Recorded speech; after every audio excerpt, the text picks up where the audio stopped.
Hi everyone, welcome to Jasmine's Way. If you haven't done so by now, please subscribe to this channel. Also, make sure to like, comment, and hit that notification button so you'll be notified each and every time we upload a new video. So today, I'm going to give a reaction to Netflix criminal series regarding Jeffrey Dahmer, the Monster. So I'm going to just talk about it, give my thoughts, etc., etc.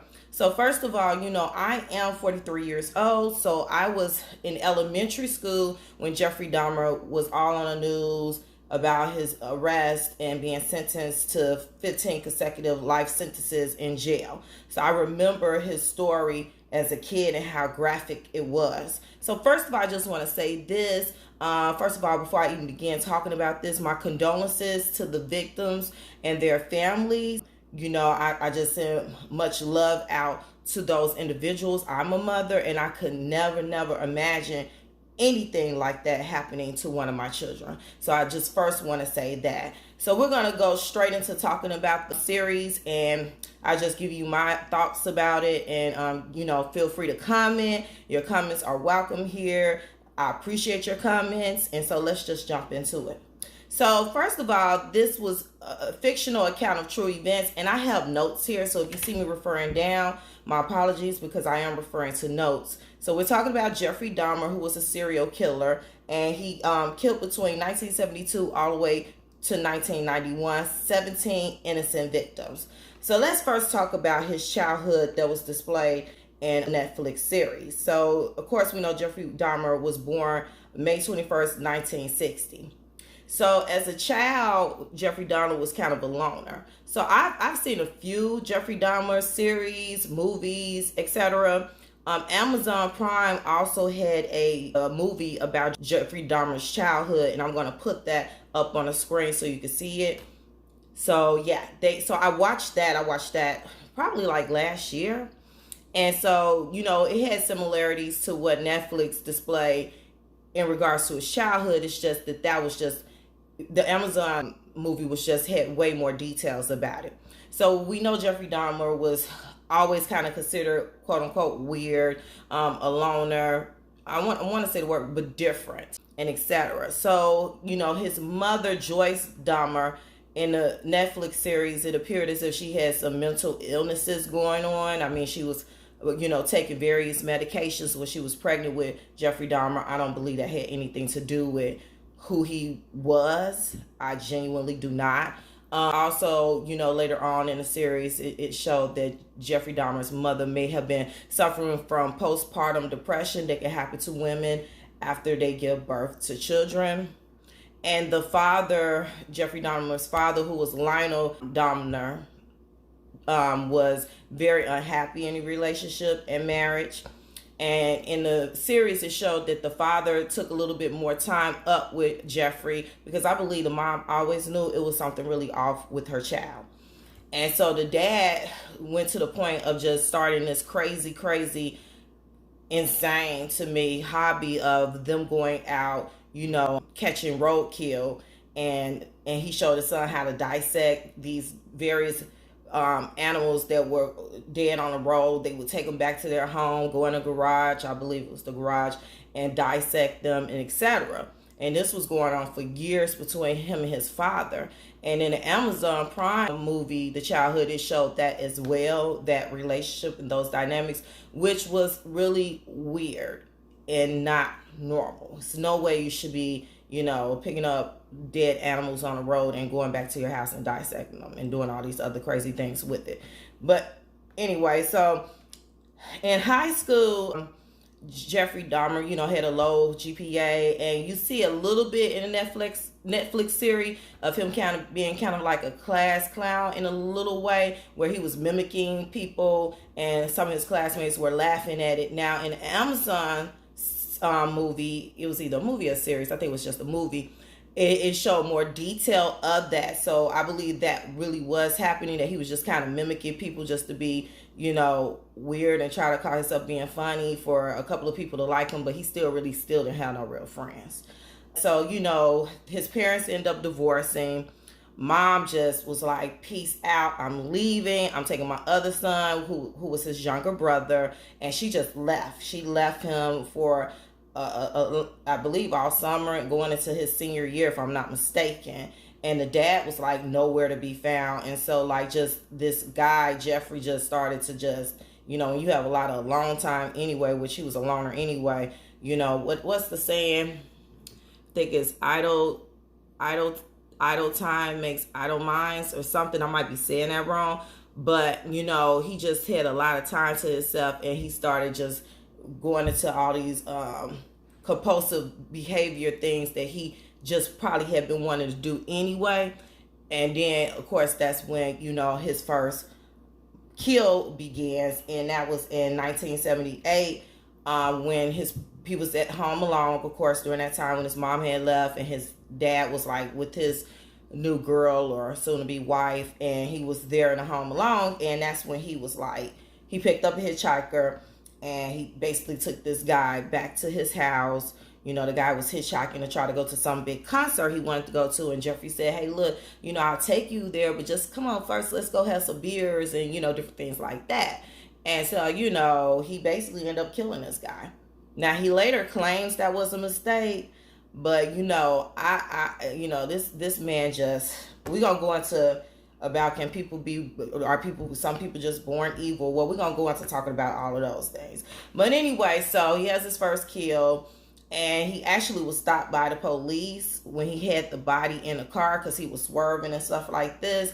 And the guy was just like, yeah, you're 18. I'm not gonna, ruin your life off of this. Hurry up and go home. So we're also going to talk about just racism and just, injustices and that was displayed throughout the movie that, was true and still is true to this day. So the guy lets him go, not knowing this man had a dead body in his car. So dad returns with stepmom and was just like shocked and saying, oh my God, you've been here by yourself all this time. My whole thing is you weren't checking on your son either. Like y'all, mama was like, peace out, because mama knew, I'm tired of Jeffrey. He weird, this and that. I believe mother knew all the time her son had some stuff going on. And dad, like I said, he was like trying to bond with him and trying to make him be normal, but then you doing weird stuff and teaching them weird habits that then manifested to something just even worse. So they return, and so he's like, and also during this time period, Jeffrey Dahmer started to drink a lot heavily. I'm saying around that time in high school, parents had left this or that, whatever. He was like a heavy drinker to the point he even took beers to school or whatever. And, I'm a spiritual person, and, when you take drugs and when you use the drugs heavily and stuff like that, that opens up your spirit to more things. And so I think he was using the alcohol to cope with his crazy thoughts or whatever, because he knew he was off too. He even admitted it. He said since day one, he knew something was different with him. I think he was doing it to cope, but it also gave him also the courage too to just do what he needed to do, what he wanted to do, which was evilness, which was just simply plain old evilness. I'm sorry. That's what it was. So dad returns with stepmom, and he's like, oh, Jeff, I can't believe, you were here by yourself, this or that. And, we gotta do something. You gotta do something with your life, this or that. And you've always been good at science, because he was dissecting dead animals with you, like for real. Okay. And so they enroll him at Ohio State University, in which he fails out his first semester, and then joins the Army, in which he was decharged. Like I said, I'm referring to notes so I can kind of make sure I'm keeping up with the timeline I'm trying to say. So after he's decharged from the Army, basically dad said his wits end, so he lets him go live with his grandmother, which was Jeffrey Dahmer's father's mother. And I'm gonna tell you something, grandma knew. She knew her grandson was evil. She was in a series, it portrayed her as being very spiritual. I would have to go and kind of like look into that to see, was she just this really spiritual person? But she, basically told him, you dealing with demons and you need to come to church and be delivered. So, when he was staying with grandma, he was drinking, drinking a lot. Like I said, he basically was like an alcoholic. And he then had his second kill, which was in 1987. So his first kill was all the way back in 1978. And then the second killing was 1987. He claims he was trying to control himself and, not act on these compulsive things that were just in him that he, wanted to do or whatever. His fascination with body parts, all of these other things. So, he started going to, because he was a homosexual, he started going to a lot of gay bars. Well, one particular gay bar, which they claim is no longer there. And he was picking up guys. So he picked up a guy and he took him to a hotel because he had got banned from these other places that they could go and do intimate things. Well, he got banned from those because they found out he was drugging people, blah, blah. And at that time when he was doing that, he was just drugging people. And I guess, maybe sleeping with them, whatever, when they would pass out and, take pictures of them, etc., and then leave them there. But when he took this guy to the hotel, that was his second killing. He actually, in the series, it showed that he slipped this drug to the individual, but he, in alcohol, but he actually consumed it and was kind of all over the place himself. And then he woke up and this guy he was dead. And so after that, I guess he just like, hey, this me, I'm gonna keep it going. And so he just started bringing people to his grandma's house and in her basement. Grandma had reportedly told family members that she was smelling unusual things in her basement, but like nobody did really nothing. You know what I'm saying? I mean, it really did. Like, it was even one point in the series, it showed that Jeffrey Dahmer was trying to talk to his father about some things that were going on with him, but his father just brushed it off like, oh, we're just going to do this for you. We're going to put you in college, this or that. And I know I'm going back and forth, etc. Hopefully you all can keep up with me, because this series honestly had a lot in it. And I mean, I feel like I don't even have enough time to even talk about it in like one video. Like, I need to do a part 2 or something, but I'm just going to try to give just my overview of certain things, and then I might do a follow-up video, depending on if people want that or not. So grandma, telling them, hey, she's just trying to motivate them, say, you're not a bad person, you're a good person, you just need Jesus, this or that, and I love you regardless, all of this good stuff, blah blah. So grandma invites him to a carnival, a fair, a town fair, where, this man basically, gets arrested. He gets arrested for indecent exposure in 1982. He got intoxicated. And the only reason why he was going was because his grandma told him it was a beer tent. I think she just wanted him any way possible to be somewhat normal. And so she like, I know this boy got a drinking problem, so I know this probably not right to me, but hey, they got a beer tent. Why don't you just go? She wanted him to make friends and all this and that. But this boy, it was just, evil. I'm sorry, just evil, And so he gets arrested. And then he gets arrested a second time in 1986 from masturbating in front of 2 young men. So the first time he was arrested at the state fair in 1982, they made him pay a fine and do community service. But the second time he was arrested, he got 1 year probation and counseling. And I honestly believe he was like, giving these like just slap on the wrist because, no disrespect, nothing like that, but he was a white boy. You know what I'm saying? He was a white male, and, and the judicial system was more in favor to lean towards lenience with his group versus others. So, yeah, after that point, grandma, dad, then were like, you know what, you got to get out of grandma's house. You got to go, we can't deal with you. We can't deal with you. The thing is, his family knew. I think they knew he was doing something not right as far as with people. I mean, grandma caught him with men in her home. She saw he had basically, one kid was like that, the young male that they had to put on a bus, and he was like, like high off the drug Jeffrey had given him, which was insane. Like, you are just gonna put the boy on the bus and know he just all this or that.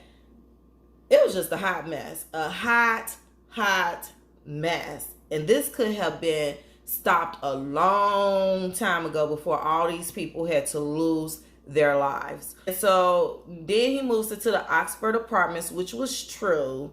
And that's when I feel like he just went real crazy. Like, and they said he preyed on his victims. So he will, watch them, try to pick up men at bars, try to pick up men at bus stops, try to pick up men at malls, then bring them back to his apartment, drug them up. Once he drug them up, he's having intercourse with them. When they're dead, he's dismembering their bodies, keeping souvenirs, and is practicing cannibalism where you're eating other people, remains.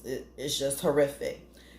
The one part that really, really made me angry, and I'm sure it made a ton of people angry, and people are still dealing with this to this day, was the 14-year-old that had escaped his apartment, and the neighbor, whose name was Glenda Cleveland, her daughter saw this young man running out, and Jeffrey Dahmer was able to convince the police that this boy was his boyfriend and all this other stuff. And let me just take a sip of water, just water, plain water with lemons, 1 lemon cut.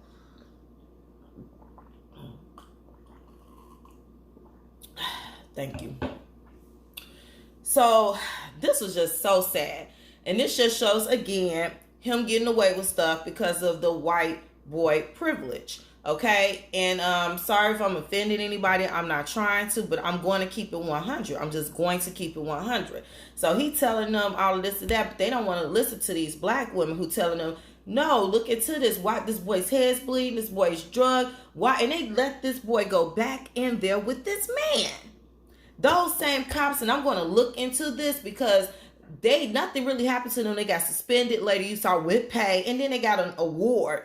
I'm going to look more into them to see what happened to them, but they should have been fired. That was wrong. That boy's life could have been saved had they did their jobs and not been looking like, oh, this is a white boy, I'm going to listen to him and not listen to these other people. Wrong. That made me so angry. Sorry, I had to say that.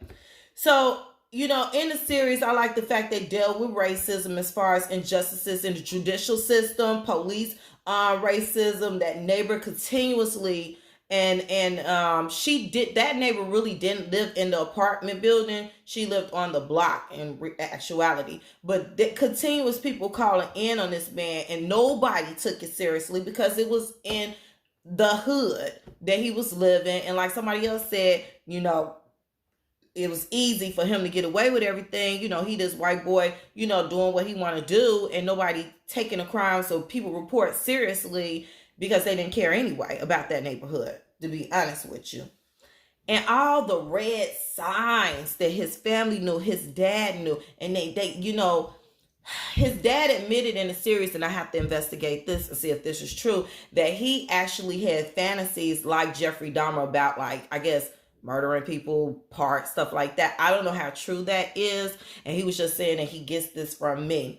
So finally, Jeffrey Dahmer gets arrested because one of the guys he picked up escapes and brings the police back, and they find all these dead bodies. So he gets arrested February 17, 1992, and is sentenced to 15 terms of life consecutively in jail. And then we know that Jeffrey Dahmer was killed at the age of 34 on November 28th, 1994 by a fellow inmate named Christopher Scarver. I believe that's how you pronounce his name. So I know that was a lot. I basically just gave a rundown of the series. But I know some people ask this, was Jeffrey Dahmer prejudiced? Like, was he purposely targeting blacks and other ethnic groups that were non-white? I honestly, I don't think he was prejudiced. I think that there were prejudices that existed as far as surrounding him that made him able to do the things he did. I think that he just was crazy. I think he liked exotic things. I think he saw, all these other ethnic groups maybe as exotic creatures to him, which is sad and sick in itself. But I kind of think that is kind of what it was. Another question I know, like, people might have, and just in general, like, everybody asks, can a person be born evil? And honestly, I just honestly think that Jeffrey Dahmer was born evil. Like, sorry, you know. You wonder and think, just how's that possible? You know, I believe that God can do all things. I believe that God is a powerful God and can deliver anybody if they truly want deliverance. But you know, Jeffrey Dahmer was a manipulator. You know, even in jail, you know, he was a manipulator. You know, all of those people that were writing him letters and this and that, and you know, putting him on this pedestal like he was just this superstar.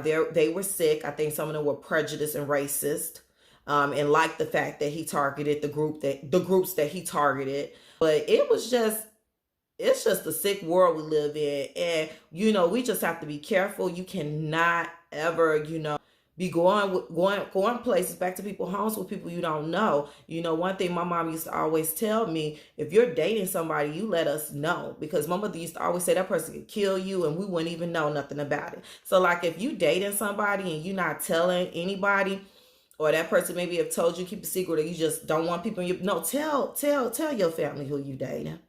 Because you know, like that young man that was deaf, that was seeing him, only his friend knew. But like, you know, these people would get away with things, and your family wouldn't even know that they even existed because you didn't say anything. But anyway, I think that's all for now, because like, this is like a very long video. Hopefully you all watched it to the end. But I probably I'll do some follow-up on this. I'll do maybe another part too. But I hope you comment with your feelings or your thoughts. And once again, if you have not subscribed to Jasmine's Way, what you waiting on? Subscribe today. Peace.